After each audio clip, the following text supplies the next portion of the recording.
Bonjour et bienvenue dans un nouvel épisode de Podcast Sexiste, le podcast qui parle de genre et d'égalité en Corse. Moi, c'est Audrey Royer et aujourd'hui nous allons parler d'IVG, de l'interruption volontaire de grossesse. En effet, le 8 mars 2024, l'IVG a été inscrit dans la Constitution française, le premier pays au monde à inscrire l'avortement dans sa constitution. Cet épisode va parler d'histoire avec un grand H, mais aussi d'histoire singulière, car cet épisode comprend des témoignages. Mais pour en parler, je ne suis pas seule, je suis accompagnée de Stéphanie Brun, sage-femme et membre du réseau RIMAN, qu'elle nous présentera, et de Michèle Bédigne, éducatrice spécialisée et référente corse du collectif contre le viol conjugal, qu'elle nous présentera également. Donc avant de commencer cet épisode, petit warming. Cet épisode contient des témoignages d'IVG et de violence. Si vous souhaitez parler d'actes qui vous sont arrivés ou demander conseil, n'hésitez pas à nous envoyer un message sur Instagram sur Podcast Sexiste. Alors commençons par les présentations de nos intervenantes.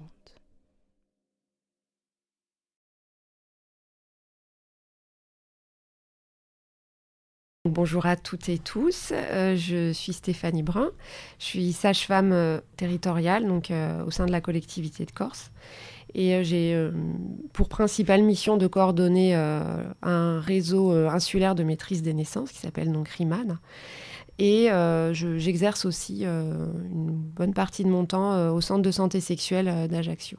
Alors, je m'appelle Michèle, je suis éducatrice spécialisée en libéral à la Bonne Étoile à Rouen et je suis aussi membre du collectif français contre le viol conjugal, donc je suis la seule membre de toute la Corse.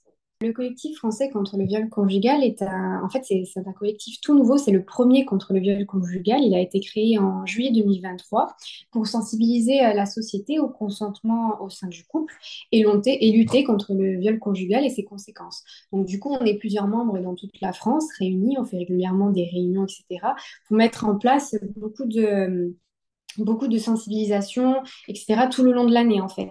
On organise des campagnes, des actions militantes et on met en place beaucoup de projets pour une meilleure prise en charge des victimes. On a essayé de recenser tous les professionnels de toute la France formés à ce genre de violence. Et donc voilà, on est vraiment spécialisé là-dedans. Donc on essaye au maximum de faire reconnaître les violences conjugales parce que déjà, en fait, le viol est quelque chose d'assez tabou par la société. Mais le viol conjugal l'est d'autant plus parce que c'est vrai que jusqu'à pas longtemps, la femme était encore la propriété de l'homme et on ne parlait pas encore de consentement au sein du couple, etc. Donc on a vraiment l'objectif de changer les mentalités. Donc voilà, c'est un long chemin.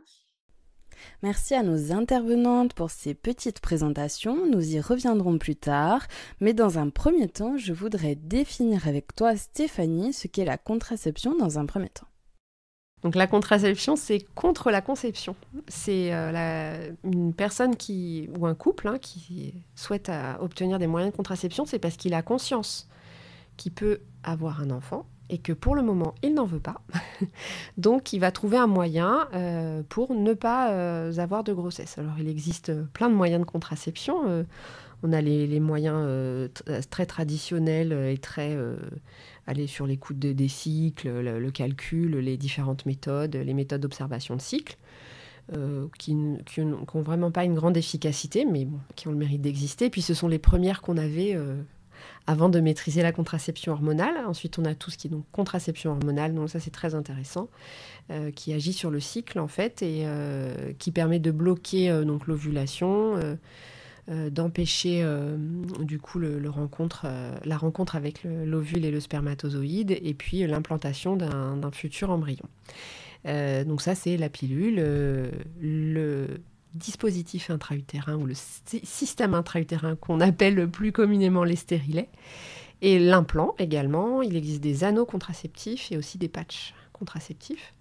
Ensuite, bien sûr, on a notre grand ami, le préservatif, donc préservatif interne, celui qu'on met à l'intérieur du sexe de la femme, et le préservatif externe qu'on place sur le sexe de l'homme, qui, eux, ont cette double effet qui se coule, si je puis dire, qui est d'éviter une grossesse inopinée et surtout de protéger des infections sexuellement transmissibles. Donc ça, ce sont les différents moyens de contraception. Après, la vasectomie chez les hommes et la ligature des trompes, on est sur des méthodes de stérilisation, puisque c'est pas réversible. Chez les hommes, il existe des moyens de contraception, mais qui sont très peu utilisés, qui sont basés sur des méthodes thermiques, donc le slip chauffant, qui fait augmenter la température des testicules et du coup qui évite la production de spermatozoïdes dans le sperme. Mais surtout chez nous, où il fait très chaud, c'est pas très utilisé. Voilà.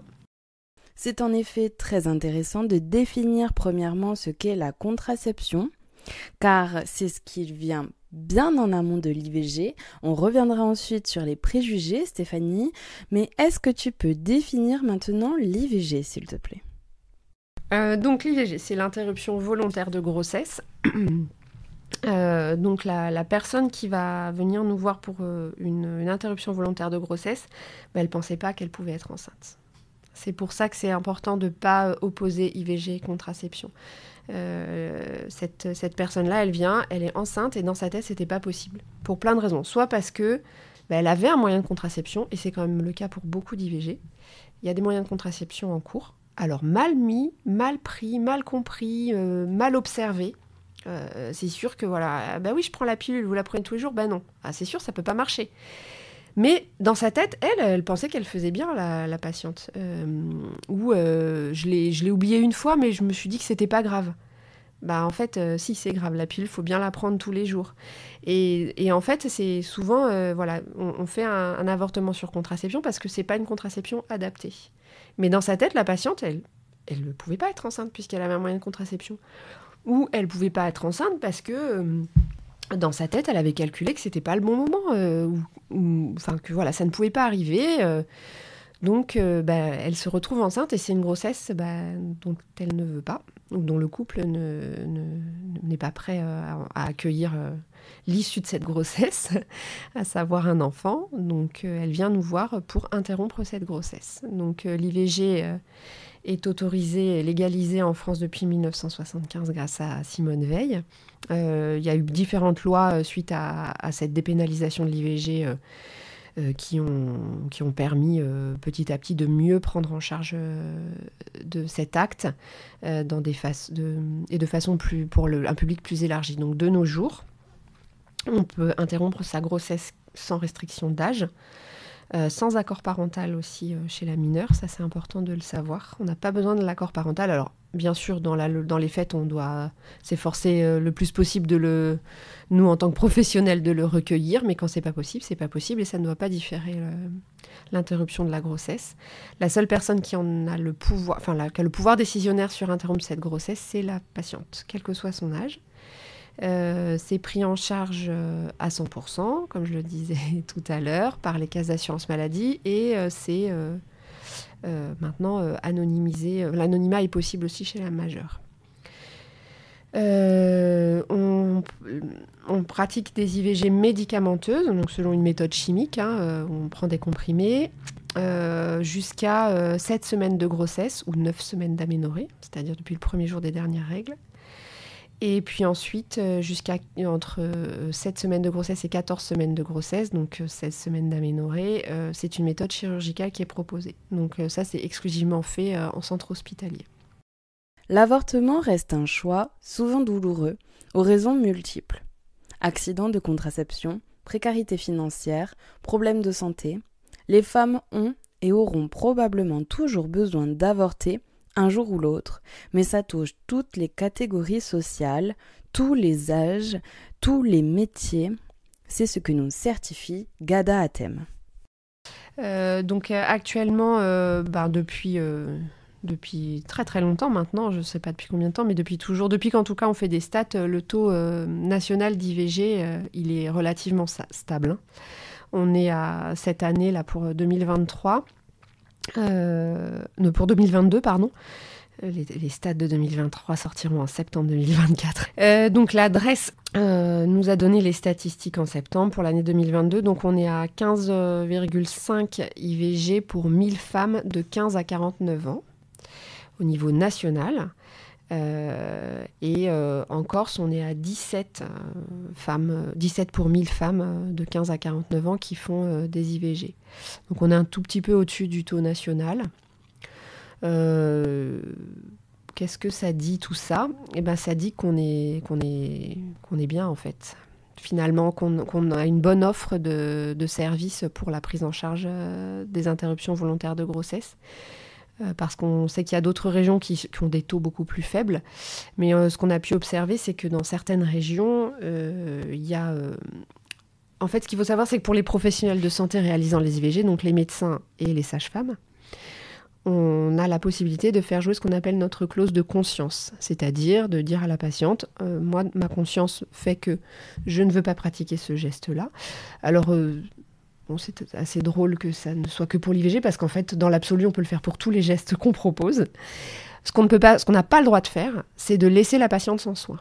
Et ça, une patiente qui vient voir un professionnel qui fait jouer sa clause de conscience pour l'IVG, il n'a pas le droit de la laisser sans renseignement. Il a le devoir de l'orienter vers un confrère ou une consoeur qui pratique. Et on sait qu'il y a des régions où il y a des confrères et des consoeurs qui font jouer cette clause-là et qui sont très nombreux. Et donc, c'est difficile de trouver quelqu'un vers qui réorienter. Alors, vous me direz, oui, mais il y a toujours les centres hospitaliers puisque c'est obligatoire. Chaque centre hospitalier doit avoir un centre d'orthogénie, donc il y a un centre qui pratique l'IVG. Sauf que si ce centre-là ne propose qu'une demi-journée de plan d'horaire par semaine, ça fait peu pour réaliser toutes les IVG qu'il faut faire sur un département. Donc on se retrouve avec des patientes qui sont en errance et qui donc sont obligées de se rendre dans les départements voisins quand elles ne sont pas obligées de se rendre à l'étranger ou dans certains pays, l'IVG est pratiquée beaucoup plus tard. Au départ, c'est pour ça que là, le dernier délai avait été rallongé à 16 semaines. On s'est dit, oui, il y a toutes ces femmes... c'était surtout pour prendre en charge ces femmes-là qui sont en errance de trouver un praticien parce que c'est pas facile. Donc nous, on fait beaucoup d'IVG en Corse, mais en fait, on a cette grande chance, c'est d'avoir beaucoup de praticiens formés et bien formés et avec des centres, que ce soit les 2 centres hospitaliers et même la clinique de Porto Vecchio qui proposent quand même ces services-là avec suffisamment de plages horaires et de planning. Donc ça, c'est pas mal quand même. Donc concernant le taux d'IVG chez les mineurs, donc, qui est un sujet qui parfois peut un peu m'agacer parce que dans l'imaginaire collectif, c'est les mineurs qui font le plus d'IVG, et en fait, absolument pas. La moyenne d'âge de l'avortement en France, c'est entre 25 et 30 ans. Donc on n'est plus vraiment mineur. Et puis les taux nationaux parlent d'eux-mêmes. Au niveau national, on est à 5 pour 1000 jeunes femmes de 15 à 17 ans qui pratiquent une IVG. En Corse, on est sensiblement pareil puisqu'on est à 5,2 pour 1000 de mineurs de 15 à 17 ans. Donc on a vraiment un taux qui est très, très faible. Et la plupart du temps, alors là c'est la praticienne qui parle, on est quand même sur des échecs de contraception. On n'est pas loin de l'image qu'on se fait de la femme un peu débile qui prend pas bien, parce que c'est ça qu'on nous oppose à chaque fois. Mais quand même, avec tous les moyens de contraception qu'on a, comment ça se fait que les femmes font encore des IVG ? En fait, tout simplement parce que ça n'a pas de lien, enfin pas direct en tout cas. C'est que le moyen de contraception ne conditionne pas le recours à l'IVG. Et ces taux sont stables en fait depuis des années parce qu'en fait il faut bien avoir en tête que le taux d'interruption volontaire de grossesse, c'est le taux de grossesse dont on ne veut pas. Ce sont les grossesses qui ne sont pas désirées. Donc en fait dans l'absolu, qu'on soit là ou pas, une femme qui ne souhaite pas interrompre sa grossesse, elle l'interrompra toujours d'une façon ou d'une autre. Donc ce qu'il y a de chouette dans notre pays, c'est quand même que toute cette pratique, elle est encadrée. par la loi.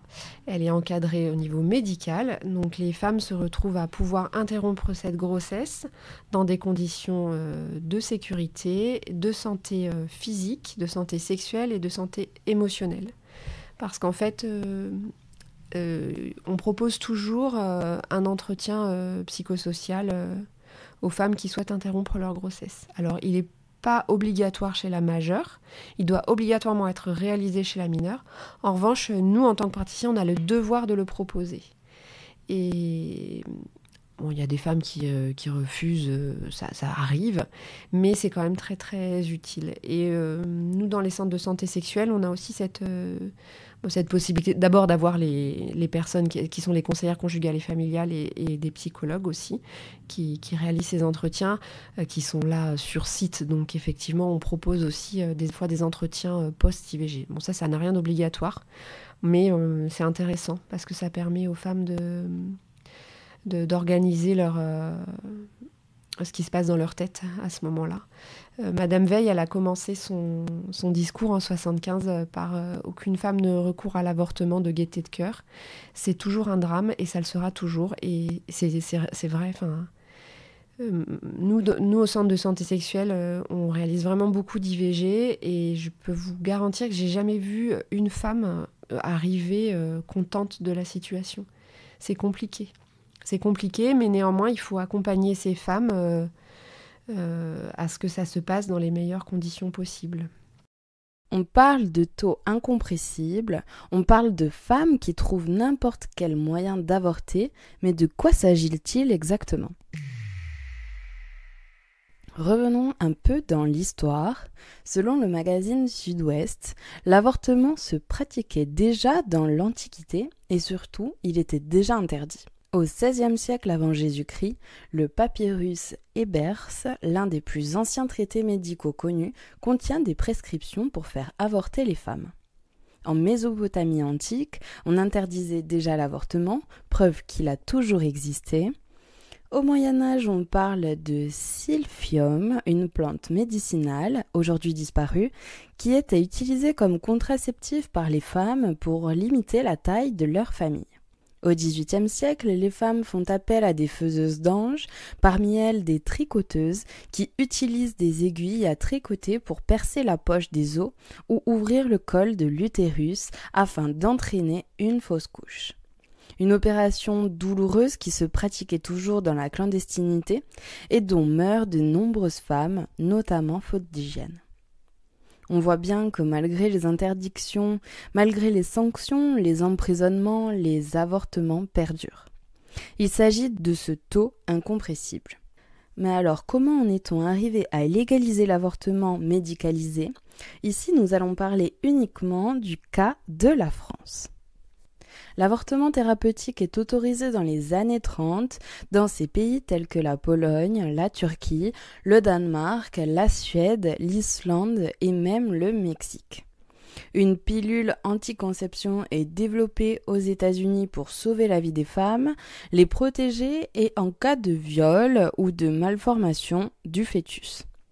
En France, une avancée est faite avec la légalisation de la pilule contraceptive en 1967. Et dans les années 70 commence la bataille pour la légalisation de l'avortement. On parle du procès emblématique de Bobigny. Gisèle Halimi fait acquitter une jeune fille de 17 ans qui avait avorté après un viol. Reprenons ce contexte historique pour le droit des femmes. En 1972, Marie-Claire Chevalier, 17 ans, est jugée pour avoir avorté à la suite d'un viol.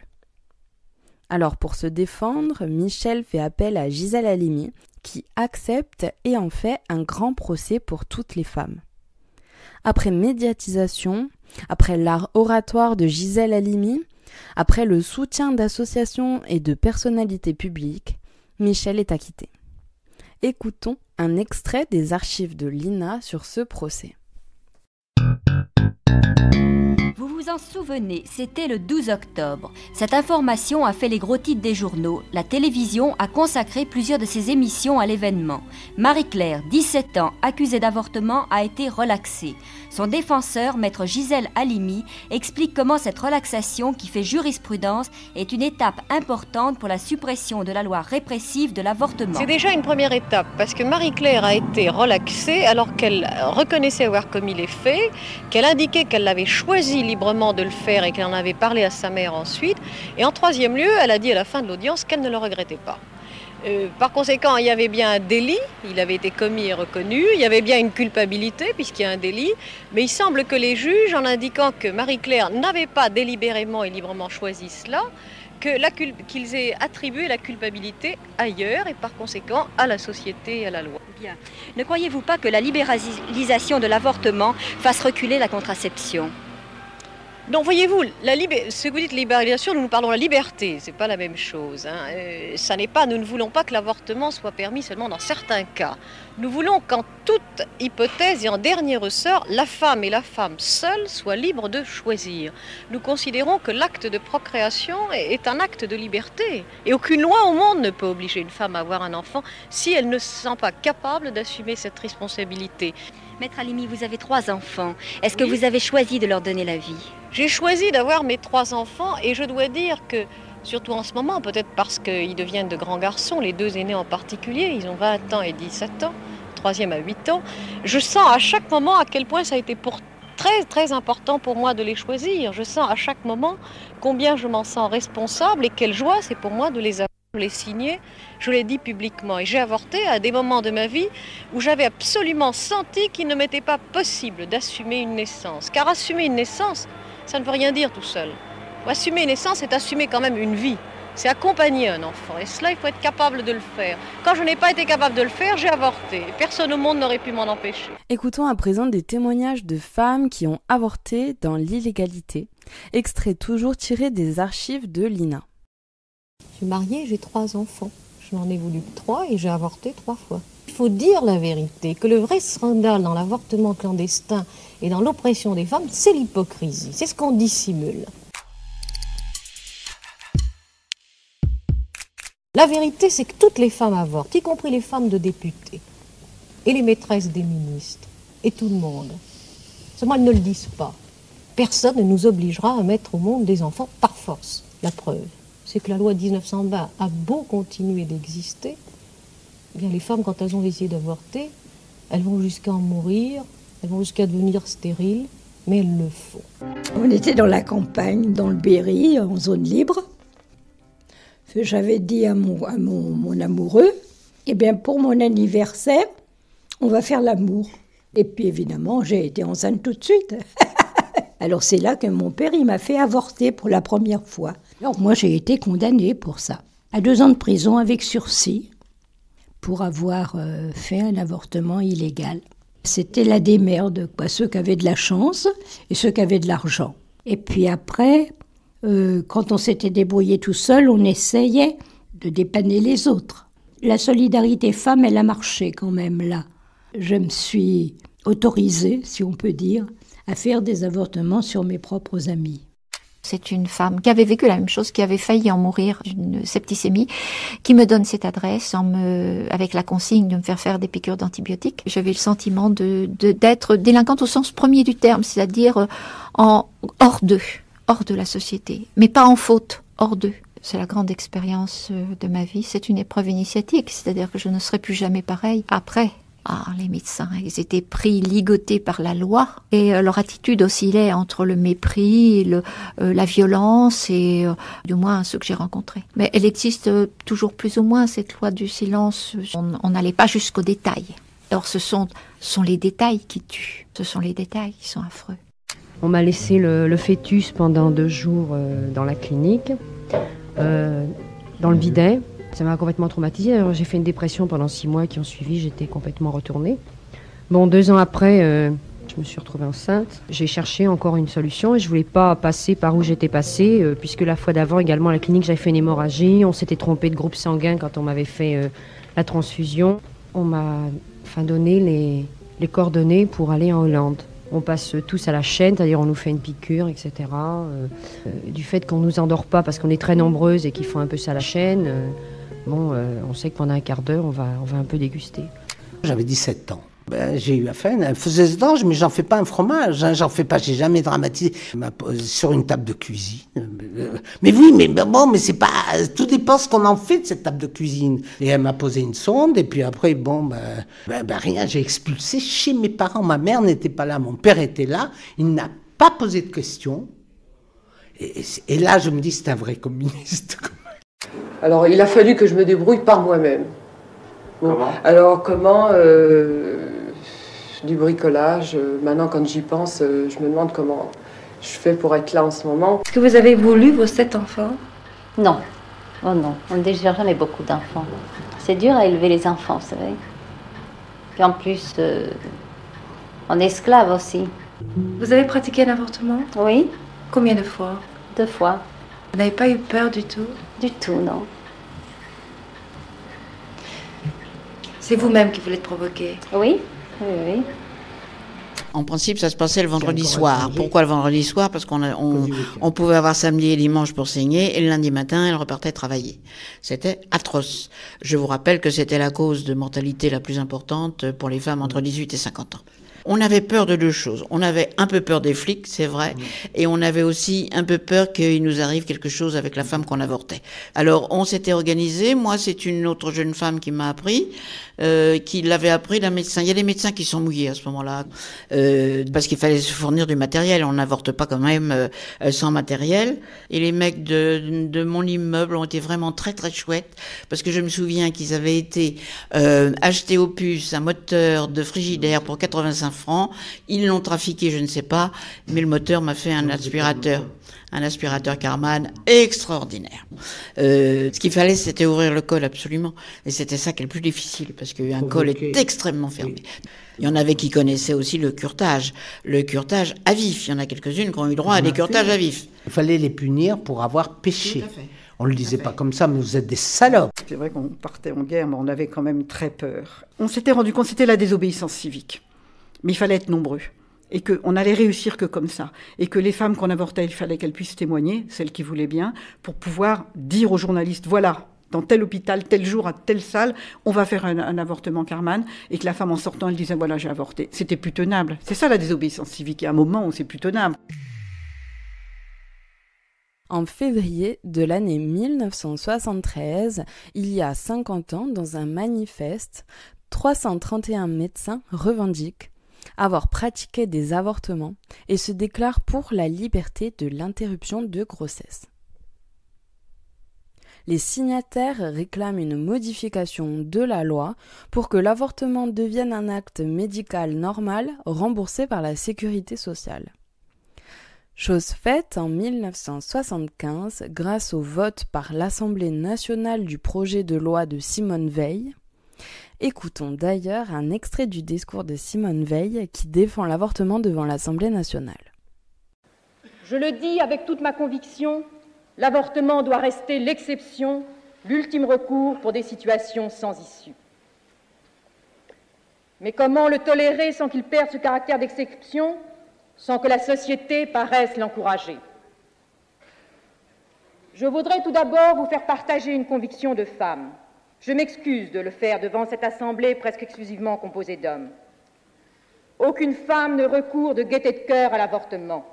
Il suffit d'écouter les femmes. C'est toujours un drame.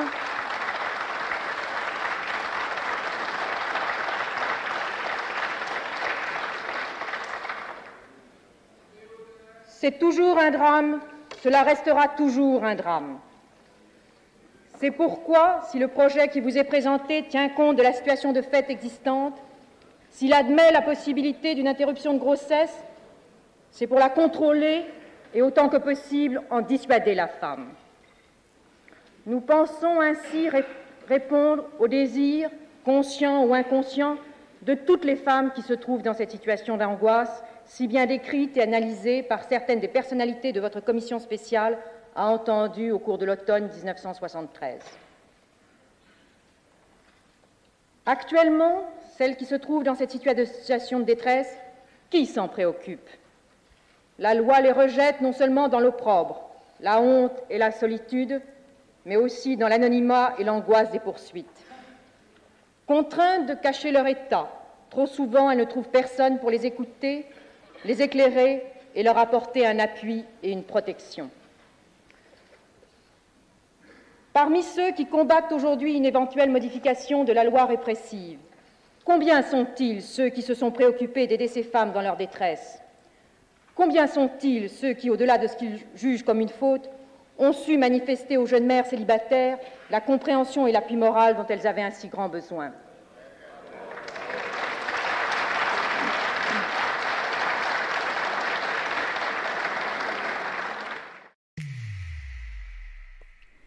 Pour affirmer ces dires, écoutons le premier témoignage.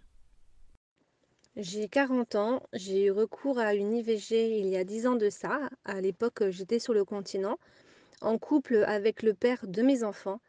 À l'époque, nous n'avions pas d'enfants. C'était le début de la relation et on avait une contraception pas vraiment maîtrisée. Après, j'avoue que comme je voyais tout le monde avoir des difficultés à tomber enceinte autour de moi, je me disais que quand bien même s'il y avait des ratés, le risque était faible. Mais c'est raté. Je suis tombée enceinte. Lui, il avait été très clair sur la chose. Il avait dit qu'il ne voulait pas d'enfant, que ce n'était pas le moment pour lui, chose que je comprenais. Et moi-même, je ne me sentais pas prête à ce moment-là à devenir maman, à être maman.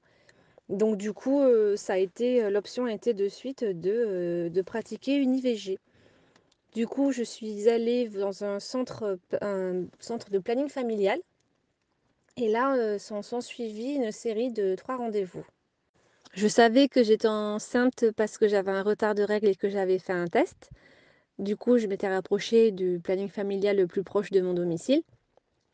Là, s'en suivit une série de rendez-vous sur 15 jours, sur 2 semaines. Et le premier rendez-vous, c'était avec un gynécologue, une échographie pelvienne pour vérifier le rythme cardiaque du fœtus. Alors, avec du recul, je trouvais ça dingue parce que il a mis le son pour que j'entende le rythme cardiaque et j'ai pas vraiment trouvé ça nécessaire dans le sens où je savais ce que je voulais et je me mets à la place de quelqu'un qui n'était pas forcément certain de son choix ou pas vraiment à l'aise avec la chose. Je comprends pas la nécessité de faire ça. Bref. Ensuite, c'était rendez-vous avec une psychologue pour un peu jauger la situation. Et au final, il y avait ensuite un autre rendez-vous, c'était la seconde semaine, pour, si je me souviens bien, prendre le médicament pour arrêter l'activité cardiaque du fœtus.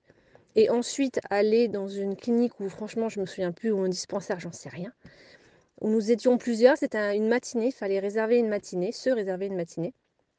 Et là, on nous donnait un médicament qu'il fallait ingérer sur place pour expulser le fœtus.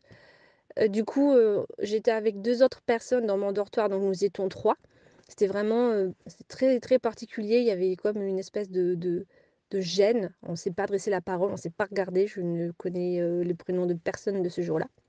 Et en fait, on nous avait prévenu que du coup, il y aurait des douleurs et des saignements. C'est tout. Il ne s'est rien passé me concernant, donc je suis rentrée chez moi. La condition, c'était que quelqu'un me ramène chez moi. Et du coup, c'est chez moi que tout s'est produit. Et je ne m'attendais pas à ça. En fait, j'ai l'impression que pour le coup, je n'avais pas du tout été préparée. Et que j'avais presque l'impression que c'était intentionnel et que il fallait que tu sois blessée dans ta chair. Donc en fait, là où moi j'avais juste prévu des serviettes hygiéniques parce qu'on nous avait prévenu, pas de tampons, effectivement, il faut que ça soit expulsé et ça va saigner. C'était abominable. J'avais mis des serviettes à plus pouvoir. J'avais enfilé un caleçon de mon mec et j'avais mis par-dessus un sac poubelle où j'avais découpé 2 trous pour les jambes tellement c'était hémorragique et c'était douloureux. C'était des grosses règles parce qu'en fait c'était une espèce de simulacre d'accouchement en fin de compte. Donc je me suis retrouvée pliée de douleur en 2 chez moi et j'ai fini par expulser le fœtus dans mes toilettes. Voilà. Et après, il faut que la vie reprenne.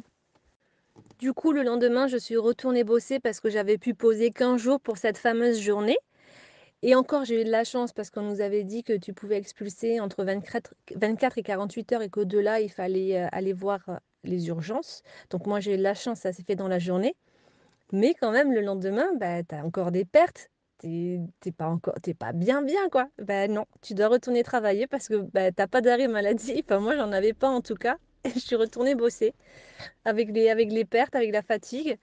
Et puis en plus, sans le dire, parce que j'étais dans un milieu où je savais que c'était quelque chose qui n'était pas du tout accepté. J'avais juste pas du tout envie de devoir me justifier ou d'être jugée ni rien. C'était vraiment ma sphère privée. Et c'est vrai que c'est quelque chose dont je parle pas que j'en ai honte, parce que j'ai eu la chance d'être élevée dans un milieu où, assez, assez moderne, sur tout ce genre de choses.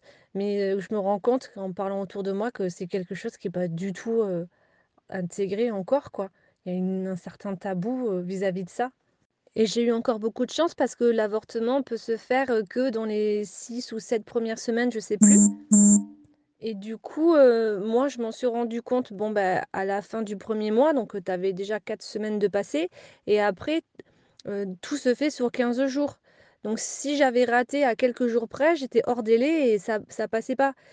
Et donc du coup, j'étais pile poil dans les clous. Et là aussi, j'ai eu de la chance, c'est que l'année d'après, le planning familial, faute de moyens, devait être fermé pendant les vacances. Et moi, c'était tombé en pleines vacances estivales. C'est-à-dire que l'année d'après, j'aurais rien pu faire. J'ai eu beaucoup de chance et ça m'a rendue tellement triste l'année d'après quand j'ai vu que la chose était beaucoup plus complexe. Moi, je suis passée à travers, alors que c'est un droit, c'est un accès, on y a droit. Et je me dis que les personnes d'après, elles ont peut-être dû subir une situation qu'elles n'avaient pas du tout voulu. Et j'estime que j'ai eu aussi beaucoup de chance parce que j'étais entourée. Mon compagnon travaillait beaucoup. Ensuite, il est parti en déplacement, mais il était là au premier rendez-vous. Ensuite, mon meilleur ami m'a accompagnée, ma meilleure amie aussi. Et puis, j'étais sûre de ma décision. C'était pas tabou, c'était assumé. J'ai eu cette chance-là. J'ai une amie qui, quand elle est tombée enceinte, la question de l'IVG s'est posée parce que son compagnon ne voulait pas en entendre parler, mais l'a laissé gérer seule. Elle a eu 9 rendez-vous. 9 rendez-vous, c'est-à-dire que je l'avais en larmes au téléphone à chaque sortie de rendez-vous parce qu'elle me disait j'en peux plus, j'arrête, j'en peux plus, j'arrête. Et des psys et des machins. Et je lui ai dit mais non, mais continue, c'est pas possible. De toute façon, tu peux pas élever un enfant dans ces conditions-là. Mais 9 rendez-vous, mais c'est d'une violence. Et d'ailleurs, on n'en a plus jamais reparlé parce que ça a été traumatisant pour elle. Je tenais à témoigner pour que celles qui veulent le pratiquer un jour sachent factuellement comment ça se passe, qu'elles soient informées, et aussi pour que ceux qui parlent d'avortement de confort voient bien qu'il n'y a rien de confortable. Un grand merci à toi pour ce témoignage. Pour apporter une petite précision sur l'avortement de confort, entre guillemets, il s'agit d'un terme utilisé par Marine Le Pen, notamment en 2012. Bref, on est d'accord que c'est pas ouf de se dire qu'on doit avorter. Ce n'est pas un moment de plaisir ni un truc fun que l'on se programme entre femmes. Tiens, et si on allait avorter le mois prochain ? Et toi, Catherine, tu vas faire quoi ce week-end ? Ah moi je vais avorter, j'ai bien envie là, mais c'est juste pour le confort, hein, t'inquiète. Bref, revenons à Stéphanie qui va nous parler à présent du réseau Riemann et du motif de son existence. Donc le réseau Riemann, c'est un réseau assez ambitieux finalement, qui a été élaboré. Les textes ont été signés, les conventions ont été signées en 2022. Mais c'est un travail de longue haleine. Donc pour ma part, qui a commencé en 2019, je ne l'ai pas élaboré seule, bien sûr, mais beaucoup en duo avec ma consoeur Patricia Pietri, qui est mon homologue bastiaise. Et le but, en fait, ça a été de créer une entité qui permette à toutes les femmes, quel que soit leur revenu ou leur âge, sans aucune condition de ressources, de leur permettre d'accéder de façon équitable, gratuite et anonyme si elles le souhaitent, à la contraception, la consultation de santé sexuelle et à l'avortement. Donc à l'IVG médicamenteuse. On est parti sur les bases de réseaux qui étaient déjà préexistants sur les anciens conseils généraux, donc de Haute-Corse et de Corse du Sud. Et on a utilisé les travaux qui avaient déjà été faits par d'autres personnes avant nous pour mettre en place ce réseau. Ce réseau a quelque chose d'assez unique, c'est qu'en fait, il existe pas mal de réseaux sur le continent. Il y a le Révo, le Révoc, donc le Révo à Paris, le Révoc en Occitanie, qui sont des réseaux qui proposent, en fait, qui ne coordonnent pas vraiment en fait les soins. Ils informent les femmes de leurs droits, des conditions de prise en charge de l'IVG.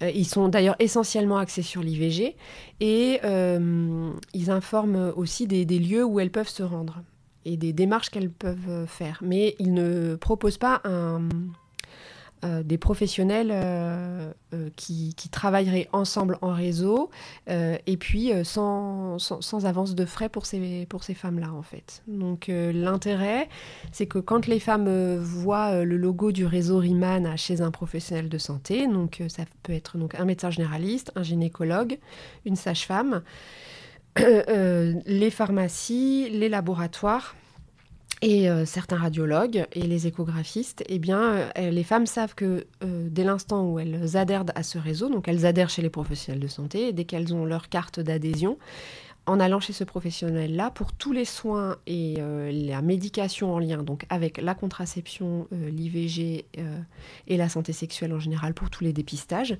eh bien, elles n'auront pas à avancer de frais ni à donner leur carte vitale. Donc elles pourront, leur anonymat si elles le souhaitent, alors c'est un anonymat administratif bien sûr, mais ça pourrait être tout à fait respecté et surtout elles n'auront pas avancé de frais. Donc nous on l'a voulu ce réseau à la demande de notre directrice le docteur Carlotti. On a voulu un réseau le plus inclusif possible, donc qui s'adresse à toutes les femmes, les majeures, les mineures, qu'elles aient une assurance sociale ou pas, qu'elles souhaitent l'anonymat ou pas. Là, ça fait 2 ans que c'est en place, ça se met en place doucement, parce que ça demande du temps, surtout qu'on a eu quand même le Covid qui nous a mis un sacré plomb dans l'aile. Mais on se rend compte que ce réseau est dans l'immédiat surtout utilisé par des femmes majeures qui demandent le secret et l'anonymat. Parce qu'en fait, la loi en France est relativement bien faite. Alors jusqu'à 18 ans, on peut prétendre de façon anonyme et gratuite à la prise en charge de sa contraception, de l'IVG et de la consultation santé sexuelle. Ça, c'est la loi. À partir de 18 ans et un jour, on peut continuer à avoir une prise en charge gratuite, mais ça, c'est que jusqu'à 26 ans, pour ce qui concerne la contraception. À partir de 26 ans, il n'y a plus de gratuité, et à partir de 18 ans, il n'y a plus d'anonymat, en fait. Concernant l'IVG, il y a eu des grosses avancées de fait là très récemment, donc ça c'est plutôt chouette de la part des caisses d'assurance maladie. L'IVG maintenant est prise en charge de façon anonyme et gratuite, y compris chez la majeure, sans restriction d'âge. Donc en fait voilà, le réseau au départ il a été créé parce que toutes ces lois-là n'existaient pas. Là c'est vrai que nous on proposait ça et les lois des caisses maintenant proposent des choses qui sont très similaires à notre réseau. Néanmoins il reste quand même très intéressant pour tout ce qui concerne la contraception. Puisque là c'est vrai comme je le disais, la contraception c'est anonyme et gratuit jusqu'à 18 ans, c'est gratuit jusqu'à 26 ans mais pas anonyme. Donc on se retrouve parfois avec des femmes qui ont envie de garder leur anonymat, notamment des étudiantes, quand des fois on a 18 ans et un jour et on est toujours sur le régime de ses parents et on n'a pas forcément envie que ses parents soient informés de ce type de consultation pour plein de raisons. Mais en tout cas, voilà, c'est intéressant du coup d'adhérer au réseau pour la contraception. Au moins, et puis pour la prise en charge de l'IVG chez la patiente qui est migrante, qui n'a pas encore d'assurance sociale ou qui est encore en réinsertion dans la société, c'est vraiment important de permettre à ces femmes d'avoir une santé de qualité. Mais pourquoi garantir l'anonymat pour les femmes qui désirent avorter ou encore avoir une contraception ? Il me semble important de parler de violences sexuelles et du mythe du devoir conjugal avec Michel. Nous t'écoutons. Alors, une violence sexuelle, c'est vraiment tout acte posé sur une personne d'ordre sexuel, c'est-à-dire attouchement, viol, etc., sans consentement, bien entendu. Ça peut être par la force, mais pas seulement. Ça peut être aussi par intimidation, par violence psychologique. Ça peut être aussi par relation d'emprise, parce que bon, souvent les enfants, malheureusement, il n'y a pas forcément toujours des violences. Voilà, quand c'est des parents, par exemple, qui font des violences sexuelles envers leurs enfants, il n'y a pas forcément de violence physique. Des fois, c'est vraiment la relation d'emprise qui amène à ce que voilà, ça se passe comme ça et ce que l'enfant trouve ça normal. Jusqu'à il n'y a pas longtemps, donc la femme était la propriété de l'homme, donc effectivement, c'est ancré depuis des décennies et des très longtemps, donc effectivement, c'est très difficile, donc on essaye d'en parler au maximum pour sensibiliser les gens, mais voilà, effectivement, on a du mal à travailler, enfin, à faire reconnaître ça parce que effectivement les gens peuvent reconnaître un viol, mais ils ont du mal à reconnaître un viol conjugal alors qu'il représente quand même quasiment un viol sur deux, donc, ce qui est énorme. Donc voilà, c'est vraiment un long chemin encore qui nous reste à faire, mais voilà, on est là pour ça en tout cas. Pour l'identifier, alors, c'est vrai que souvent, ça va avec une relation d'emprise. Ça peut aller aussi avec des violences physiques, mais souvent, c'est une violence psychologique. Donc, on peut voir la personne, pareil, qui se replie sur elle-même, qui fait pas grand-chose sans son mari, qui est très dépendante de son mari. Ça peut, voilà, être, euh, être comme ça. Mais souvent, de l'extérieur, c'est très difficile comme ça à le voir. Après, en tant que professionnel, c'est par la discussion, petit à petit, on peut se rendre compte. Voilà. Mais même malgré ça, on peut, par exemple, prendre en charge une personne pour des violences psychologiques et ça peut prendre énormément de temps pour que la personne puisse en parler. Donc voilà, c'est très délicat comme sujet. Ici, on parle du Code civil français de 1804, code dit Napoléon, qui inscrit l'enfermement des femmes au sein de la famille. Considérées comme des mineures, elles sont soumises jusqu'en 1970 à l'autorité du père et du mari. Bref, la femme et ses entrailles sont à la propriété de l'homme. En 1810, le devoir conjugal est obligatoire. Mais alors, est-ce pour cela que l'on n'arrive pas à identifier le non-consentement dans les rapports sexuels en couple, Michel ? Parce qu'en fait, c'est vraiment inscrit dans les mentalités. Donc voilà, ça a été l'évolution de la position de la femme au fil du temps qui a fait qu'on en est arrivé là. Mais effectivement, la femme, comment dire, beaucoup d'hommes se sentent encore supérieurs aux femmes. Malheureusement, voilà, c'est pas contre eux, c'est vraiment la société qui a fait que ça se passait comme ça. Et donc, voilà, on a vraiment comment dire, ce sujet vraiment comment dire, au sein de tout le mythe sur le consentement, c'est-à-dire qu'à partir du moment où on est marié, il y a ce devoir conjugal en fait que la femme doit remplir parce que jusqu'à maintenant c'était inscrit dans les mœurs, quoi, se dire voilà, et donc c'est très difficile de faire entendre, mais pour les hommes comme pour les femmes, même beaucoup de femmes ont du mal à comprendre ce qu'est voilà, le devoir conjugal et qu'en fait, le devoir conjugal n'existe pas.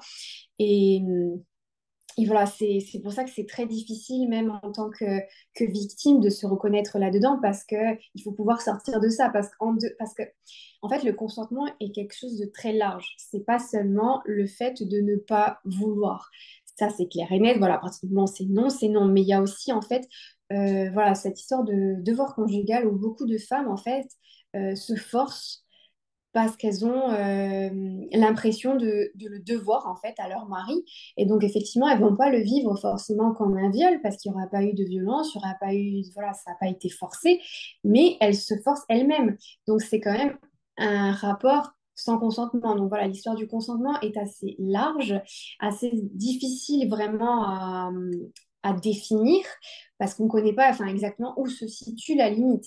Voilà, enfin, c'est assez compliqué. Donc, effectivement, en tant que femme, beaucoup de femmes, là, j'ai plus les chiffres, mais en tout cas, il y a, alors, je vais essayer de trouver, voilà, 33% des femmes interrogées ont déjà eu un rapport sexuel suite à l'insistance de la partenaire, alors qu'elles n'en avaient pas envie.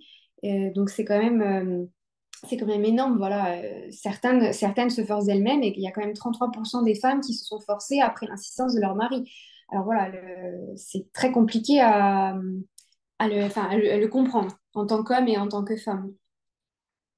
On entend depuis quelques jours d'ailleurs les propos aberrants de Thibaut et Jessica de la télé-réalité. Écoutons l'extrait. Jess, est-ce que tu t'es déjà forcée de passer à l'acte? Oui, bien sûr. Évidemment que je me suis déjà forcée. Et moi aussi, je l'ai forcée aussi. Thibaut en prison après cette vidéo. Non, je me suis déjà forcée, mais c'est le démarrage où je me force. Et puis après, ça, comme je vous ai dit, il arrive toujours à me stimuler et à me mettre bien. Donc s'il a envie, il vient vers moi, je ne vais pas lui dire « Ah non, chérie, pas du tout, touche pas. » Non. Non, ça n'arrive pas qu'elle me repousse. Non. Ça, je le prends mal sinon. Pauvre chou, il prend mal. Donc, un viol conjugal, c'est bien mieux en effet que d'éviter d'avoir un ego mal placé. Cet extrait peut être considéré comme une banalisation du viol conjugal, donc on reprend. Vous n'avez jamais à vous forcer pour un rapport sexuel sous prétexte que votre partenaire le souhaite. Vous avez le droit de dire non. Il s'agit simplement du consentement.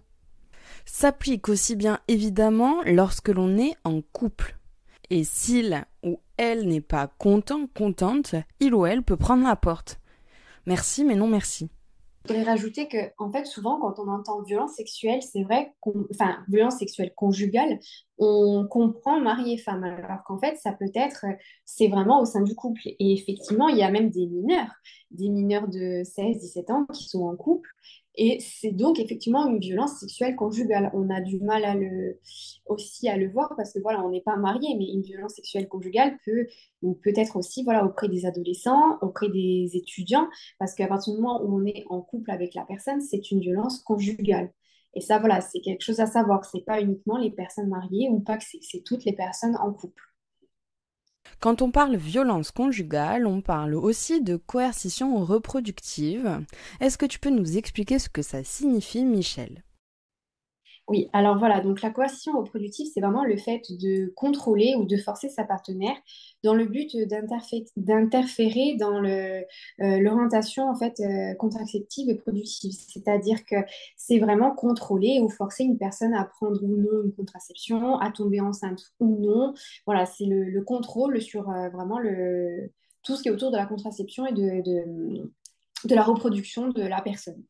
Donc, en fait, il y a différentes manières dont ça se manifeste. Il y a tout ce qui est sabotage affectif.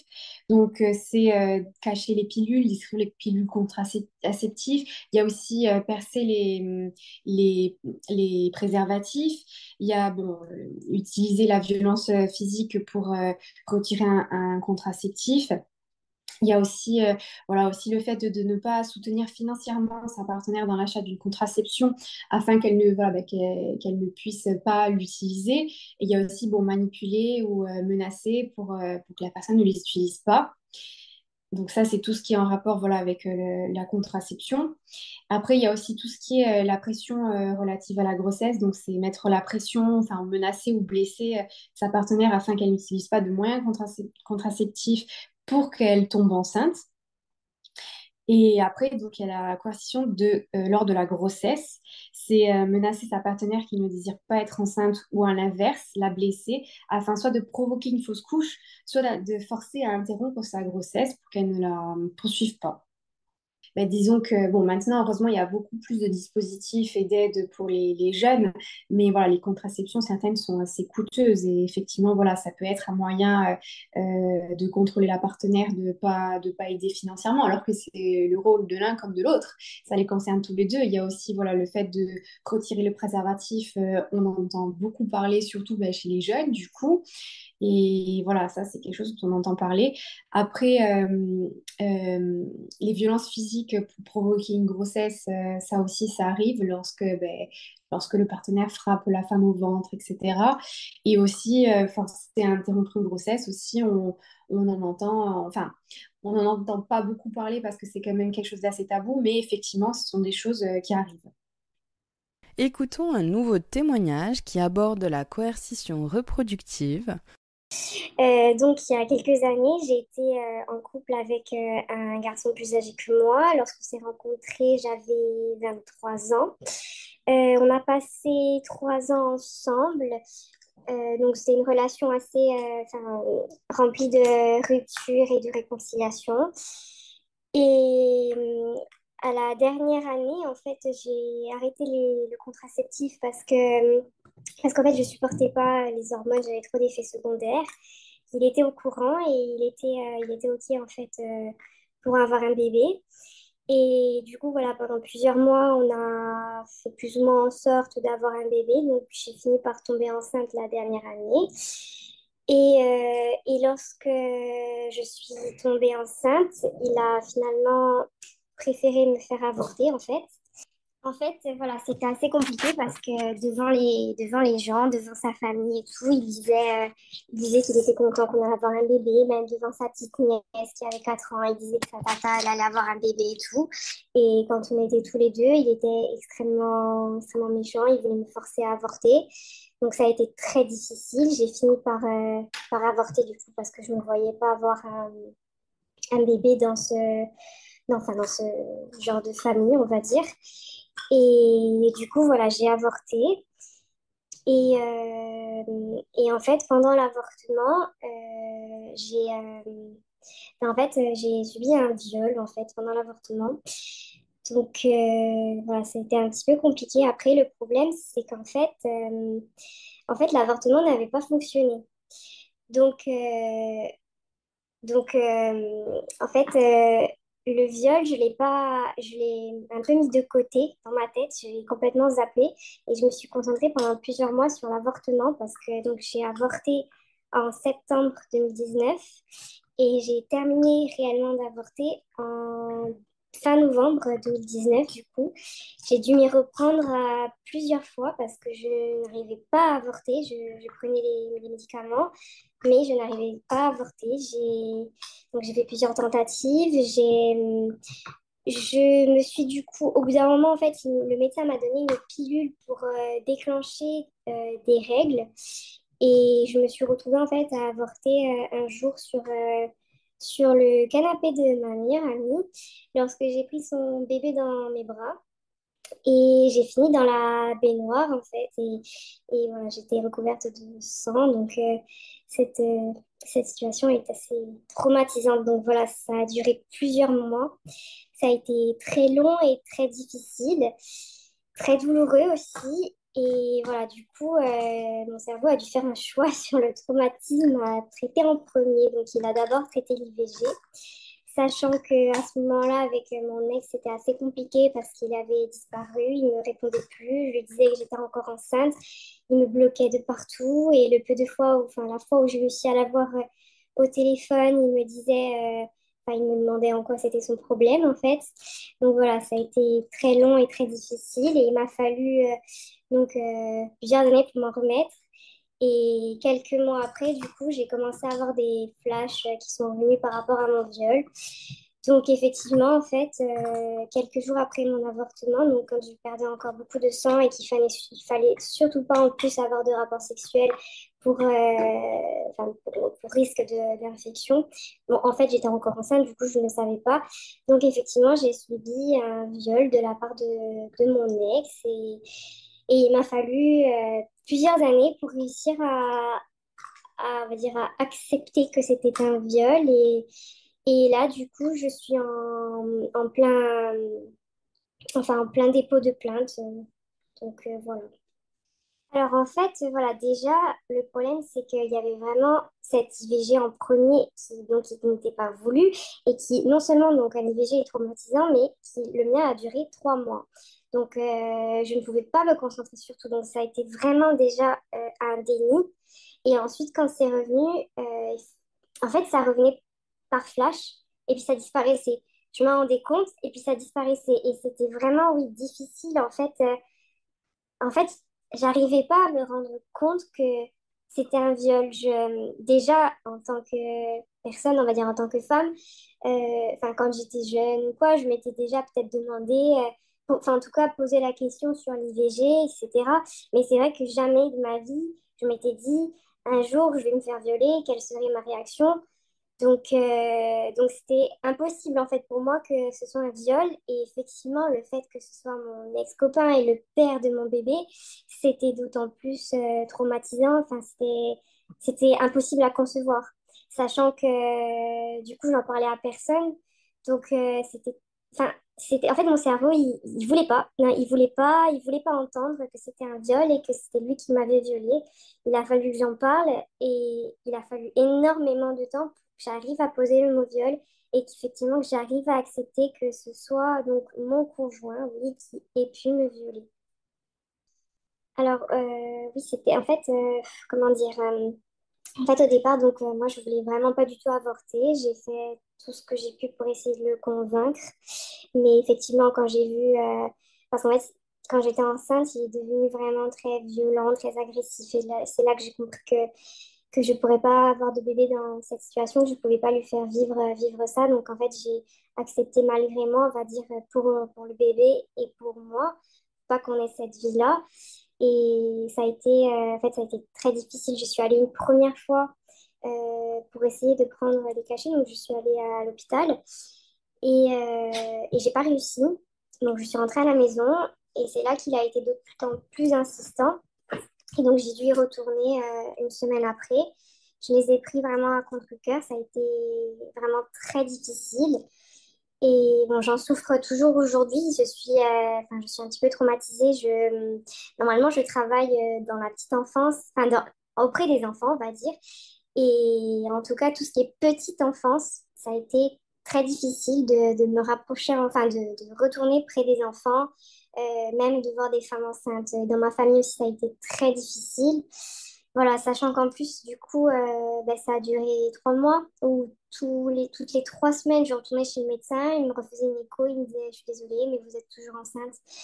Et j'étais seule dans cette épreuve, donc oui, c'était vraiment, vraiment traumatisant. Et toujours d'aujourd'hui, même si ça va mieux, voilà, ça fait 4 ans, je n'ai toujours pas d'enfant et je ne sais pas, j'espère un jour pouvoir en avoir un, mais c'est très difficile. Ce que je pourrais rajouter, c'est juste que un IVG, c'est pas quelque chose comment dire, de commun. Malheureusement, ça laisse des traces. Peu importe, voilà, ce qu'on dit, ça laisse des traces, de toute façon. C'est vrai que pour moi, avoir porté un bébé pendant plus de temps a été une expérience quand même magnifique. J'ai su ce que c'était d'avoir un enfant, naître en soi, du moins. Et voilà, ça laisse des traces à vie. Après, je ne suis pas contre l'IVG parce qu'effectivement, dans certaines situations, c'est la seule solution, que ce soit pour la personne ou pour le futur bébé, des fois, c'est la seule solution. Donc, je ne suis pas contre, mais voilà, il faut savoir que ça laisse des traces à vie. Et voilà, aujourd'hui, donc, j'en suis toujours traumatisée, en tout cas, même si je travaille dessus. Et aussi, voilà, sur tout ce qui est viol conjugal, effectivement, donc le viol est quelque chose d'assez tabou déjà en général, mais le viol conjugal d'autant plus parce que c'est ancré un peu dans les mentalités le devoir conjugal est ancré dans les mentalités alors que pas du tout. Et voilà, et oui, il existe effectivement des viols conjugaux et c'est d'autant plus difficile à en parler. En tout cas, merci beaucoup parce que c'est très courageux à toi d'en parler, surtout comme ça lors d'un enregistrement. J'imagine que c'est vraiment pas quelque chose d'évident. Du coup, tu vois, je suis assez distante, tu vois, je mets pas d'émotion, désolée.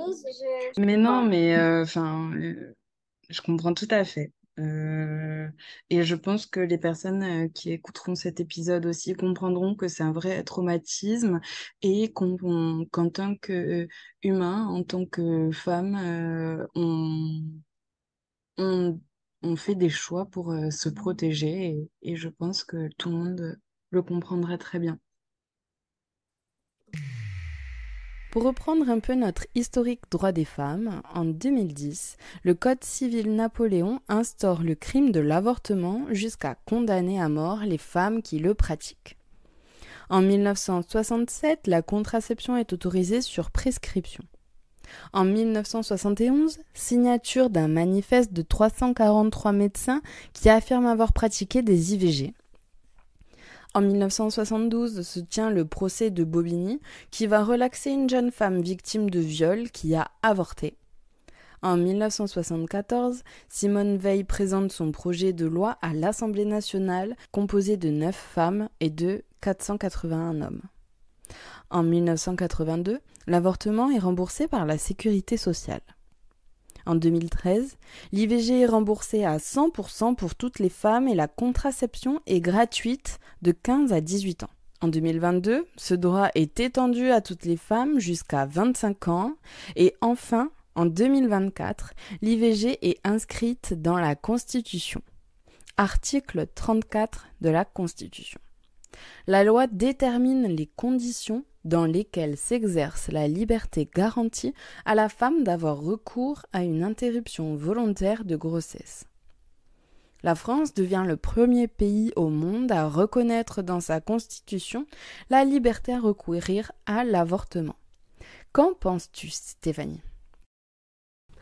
Alors moi je pense que c'est une avancée, c'est toujours une avancée en fait, d'ouvrir des possibilités, surtout sur le droit du corps des femmes.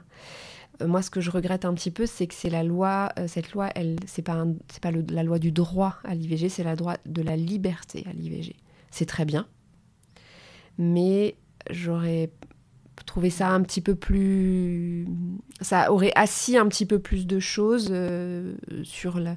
Enfin, il me semble, après ça c'est un point de vue assez personnel, c'est une grande avancée, attention, hein, moi je suis très contente, c'est toujours chouette les avancées sur l'IVG qui permettent plus et d'encadrer mieux et de protéger les femmes de ce droit-là, mais c'est la liberté.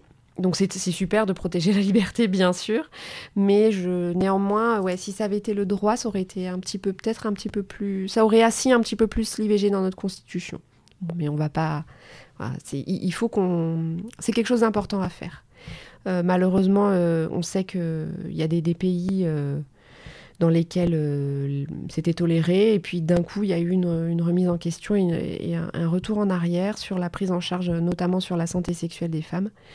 Et c'est jamais trop que de légiférer et d'inclure dans la Constitution, ça protège quand même. En effet, au départ, la loi devait être un égal accès à l'IVG. Et Gaëlle Descombes nous explique ce que ça veut dire dans son post du 29 février.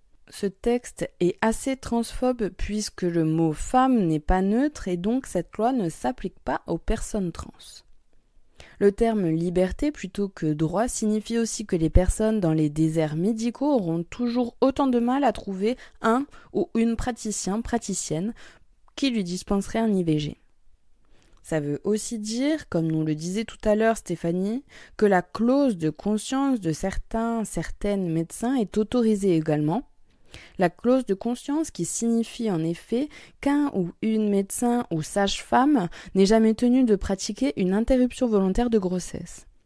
Et enfin, selon Gaëlle Descombes, si la loi ne fait que déterminer la liberté des femmes à recourir à l'IVG, toute nouvelle loi qui restreindrait l'accès à l'IVG ne serait pas anticonstitutionnelle, dans cette version du texte.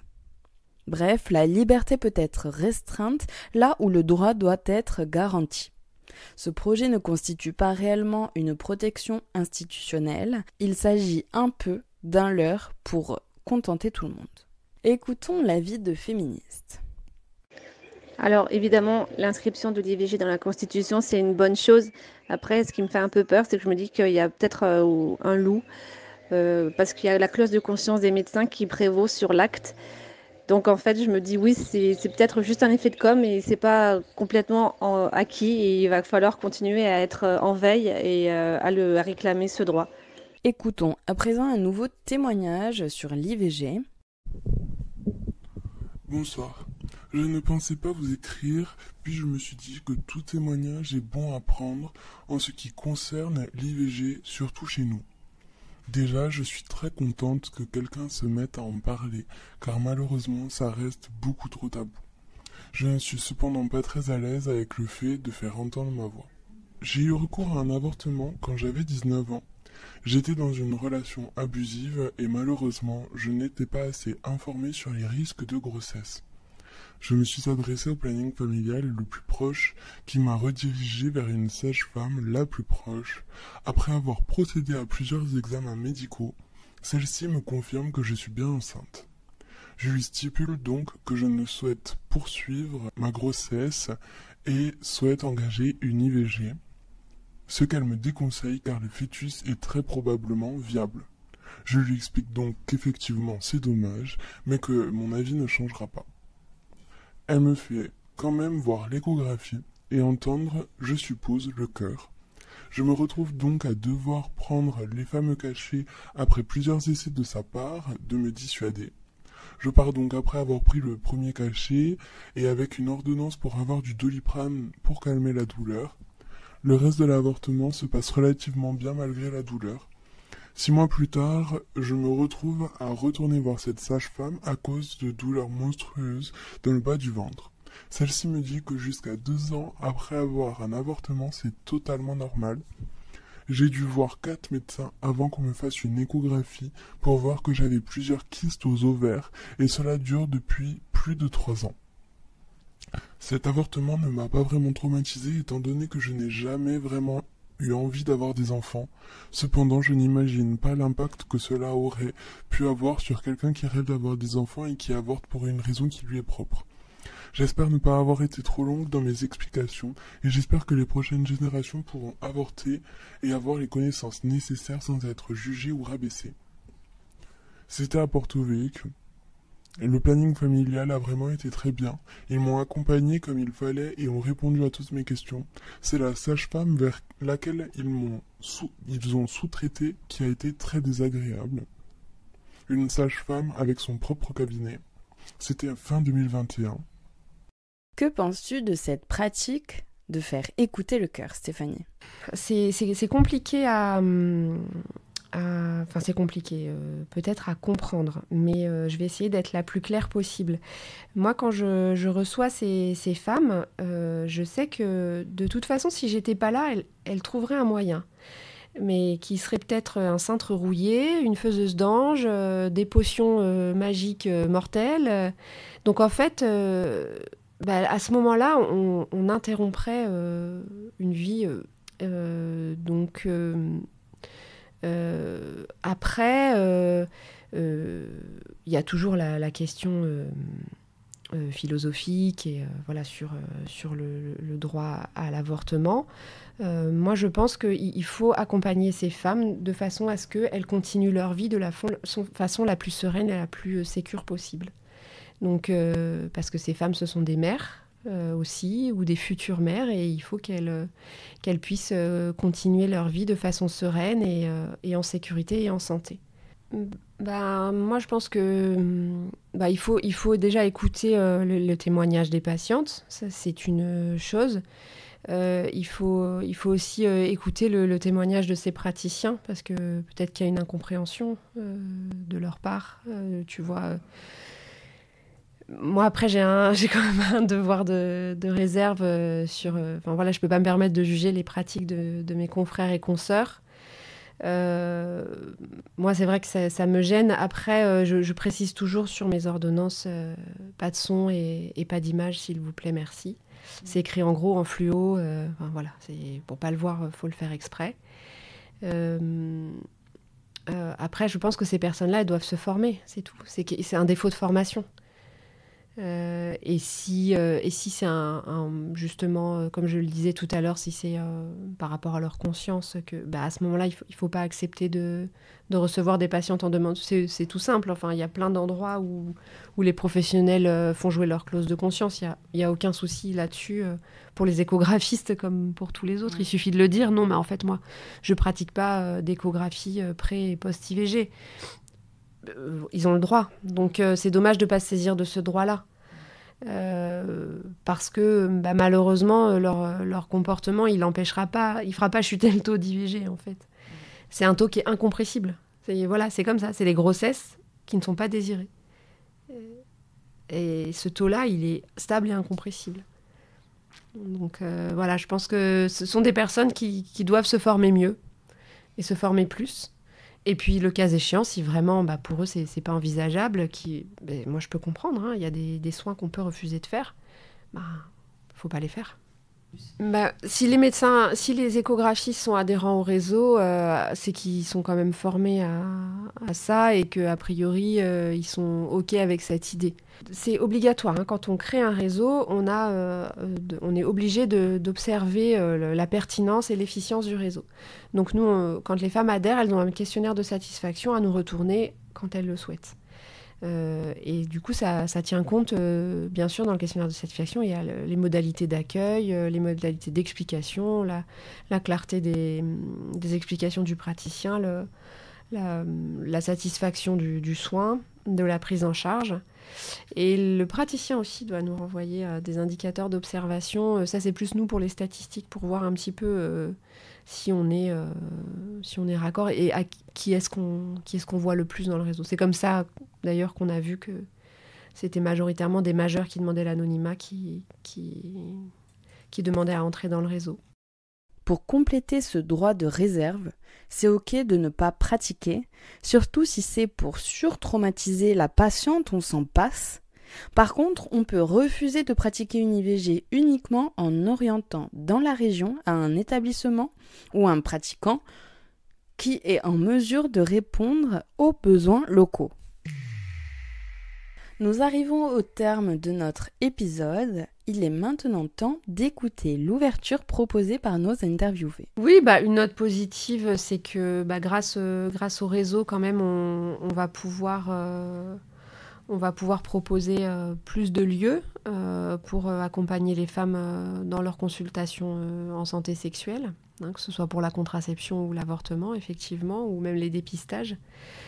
Puisqu'en fait, on a essayé de voir un maximum de professionnels de santé sur le territoire, même si, après le Covid, en fait, le réseau, quand il a été créé, c'était en plein Covid, donc ça a été compliqué de démarcher. Et puis, après le Covid, on a quand même une grande partie de la population des médecins et des sages-femmes, surtout des médecins, qui avaient été énormément sollicités pour le Covid. Et on a quand même des confrères et des consoeurs qui avaient plus de temps, donc leur rajouter en plus un travail de réseau, parce qu'en fait, c'est des professions libérales, hein, qui adhèrent. Pour certains, c'est pas envisageable, et je le comprends, hein. Donc en fait, du coup, on a un petit peu moins de partenaires que prévu, mais voilà, ça avance. Actuellement, on a un peu plus de 75 partenaires, donc c'est pas mal, sur toute l'île, et on n'a pas fini. Donc je pense qu'on devrait arriver à une centaine de médecins, sages-femmes et pharmacies adhérents. Après, tous les laboratoires sont adhérents.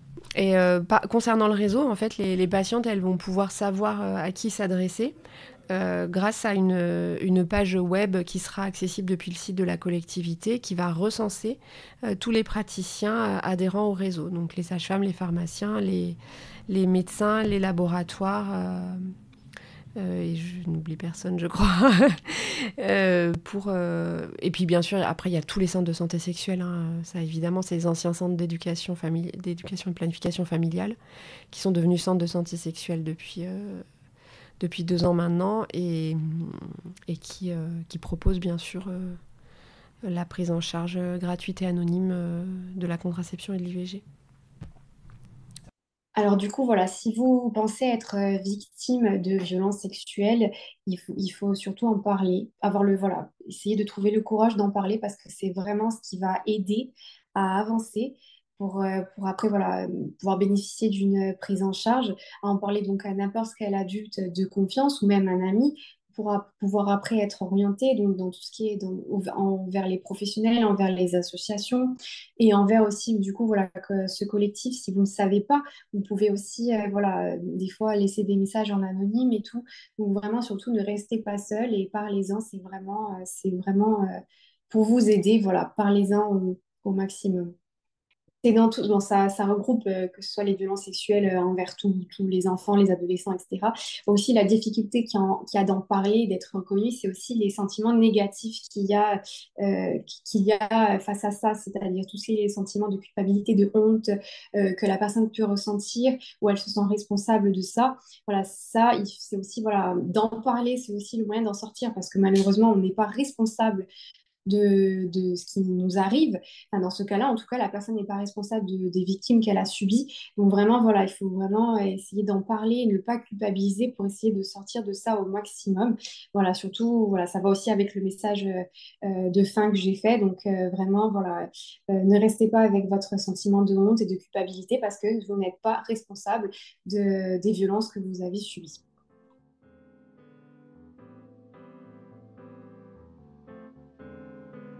Merci d'avoir écouté ce nouvel épisode de Podcast ou Sexiste, le podcast qui parle de genre et d'égalité en Corse. Pour tout vous dire, je suis assez peinée de voir qu'aucun homme ne participe jamais aux appels à témoignages que je partage sur les réseaux sociaux. Je me demande comment faire pour plus impliquer la communauté masculine. Je reste à votre écoute pour toute idée et remarque. C'était Audrey Royer et je vous donne rendez-vous le mois prochain pour un nouvel épisode. En attendant, suivez-nous sur les réseaux sociaux pour en savoir plus et pour échanger. À très vite.